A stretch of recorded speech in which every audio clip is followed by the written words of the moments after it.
Here, what we're seeing more and more and more are where we used to have the brain drain, and even in the early 2000s at UB, if you were a business major, part of your like last semester, getting your BA in business, they'd give you a list of cities to go to. They don't do that anymore. Now they stay here. My daughter stayed here. She's a lawyer. Actually, she's got a building now. She stayed here, and you see more and more working young professionals that are staying here. You got a bunch of young people that I mean, they're here. Why?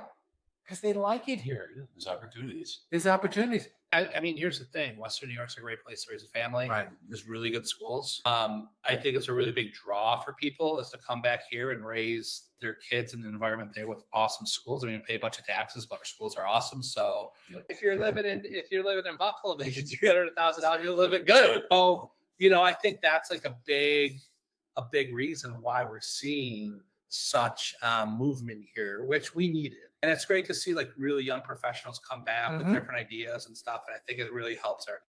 Well, I see more people coming here really than anywhere. Okay. Like, and honestly, the difficulty is they're a lot of times in a financial position much stronger than somebody from here. If they're coming in from Boston, they're coming in from New York City, they're coming in from San Francisco, they're coming in with suitcases full of money. I just had a couple. I mean, I had a couple recently closed from. They're living in New Jersey.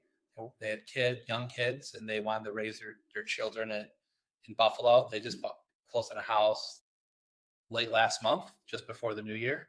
And then I had a couple in East Aurora, high dollar price from Boston, and come down with a bunch of cash, big down payment. So, they're winning these deals. Yeah. You know what I mean? Because they have the money and they just come with power. Because, if you own a house out there, if you bought a house 10 years ago for $400,000 in a major city, now that house is worth $1 million.